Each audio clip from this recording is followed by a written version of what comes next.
Can I call you baby? Can you be my friend? Can you be my lover up until the very end? Let me show you love. Hold on to. Stay by my side even when the world is giving in. Oh, Hello guys, have a nice day. So ayan po, magandang araw po sa inyong lahat. Magandang araw po sa mga kapwa ko OFW. Sana ay okay lang po kayo. So ayan po guys, bali natutuwa lang po ako. Kasi nga po yung amo ko, pag may mga sinicelebrate po dito sa Macau, bali may gift po siyang binibigay sa akin. So ayan po guys, bali tinawag po ako ng amo ko. Kaya lumapit naman po ako sa kanya. So, ayun po guys, tapos may inabot po sa akin yung amo ko. So, ayan po guys. So, ayan guys, ito po yung binigay ng amo ko. So, di ba po ang ganda ng paper bag. So, ayan. So, ano kaya po yung laman nito? So, ayan guys, di ba po ang ganda ng box niya. So, ayan po. Kaya, sobrang thankful po ako kasi nga po, napakabait po ng amo ko. Pati po yung alaga ko, ang bait po sa akin. Kaya, lubos po akong nagpapasalamat po sa Panginoon na binigyan niya po ako ng isang employer na sobrang bait po. So, kaya talagang thankful po ako sa mga amo ko. At napakabait po nila sa akin.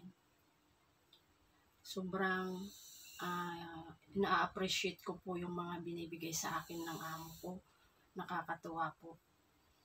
Maging sa birthday ko, hindi po nila nakakalimutan. So, di ba po, nung August po, nag-birthday po ako, yun, may gift na naman po akong na-receive po sa amo ko at saka sa alaga ko. Kaya, thank you so much po, Panginoong Jesus, at binigyan niyo po ako ng amo na mabait. Salamat din po, Lord, at ginagabayan mo po ako lagi.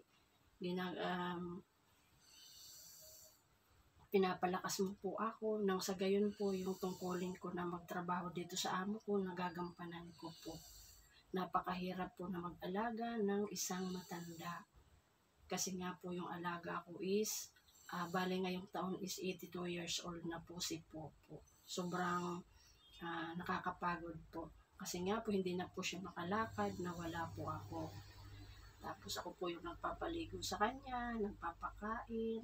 Pag nagsi-CR, ako po yung naglilinis sa kanya. So, bali lahat-lahat po. Ako po yung gumagawa sa alaga ko. Kaya sobrang napakahirap po. Pero, kinakaya ko nga po dahil nga po sa ito po yung pinasok kong trabaho dito sa amo ko. Kaya, thanks God ako kahit pagod po ako dito sa trabaho ko, mabait po sila sa akin. So, ayan po guys, ang dami ko nang sinasabi. So, ayan po guys, tignan po natin kung ano po yung gift sa akin ng amo ko. So, ayan, ito po yung box.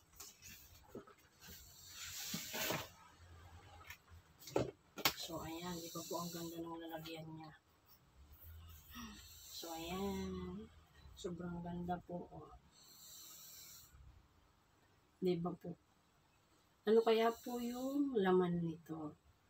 So, ayan guys, para po malaman natin, bubuksan ko na po. Pero parang ayaw ko pong buksan kasi ang ganda po. Ano kaya po yung nilalaman nito? So, ayan, di ba po buwan? Buwan po yung nakalagay. So, bali po kasi guys, sinicelebrate po dito ngayon sa Macau ang Mooncake Festival.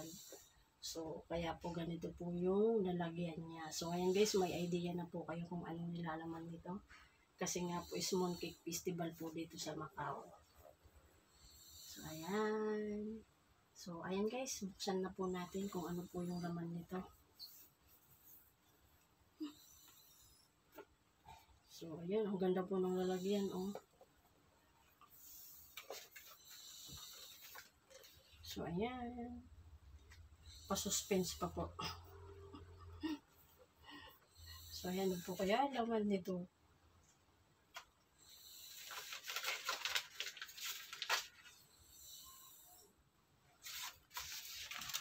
Chinese po yung nakasulat. So, ayan. Ito po yung kanyang laman. Mooncake po. 4 na piraso po. So, ayan. May ano po siya. May knife na ano po. Plastic at saka pork.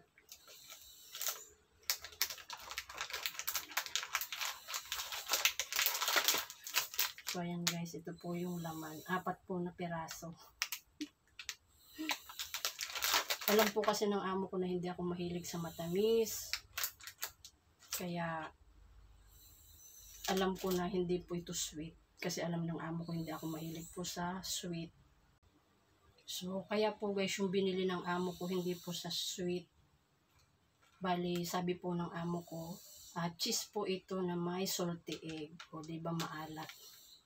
Kasi nga po yun yung gusto ko po na hindi po siya gaano maalat, di rin po matamis. So, ayan. So, ayan. Thank you, Lord Jesus po. Ito sa blessing na naman po na binigay sa akin ng amo ko. So, di ba po? Ang bait po ng amo ko.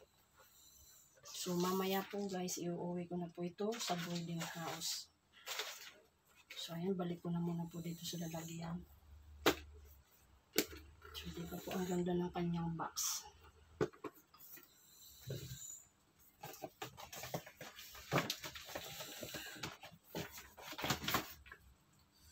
So, ayan po guys. Ito po yung gift ng amo ko. Mooncake. So, ayan po guys. Hanggang dito na lang po yung mai-share ko po sa inyo. Thank you so much po Panginoon at nagkaroon po ako ng amo na napakabait po. So, ayan po guys. Hanggang dito na lang po yung mai-share ko. Thank you so much po sa walang sawang pag-support po sa aking munting channel. Sa mga hindi pa po nakapag-subscribe, pa-subscribe po ng munting channel ko, Miss Flor Vlog. So, ayan po guys. Thank you so much. Bye-bye. Love you all. Special thanks, Vitamin, for the Soul Vlogs. Channel members, thanks to my channel members.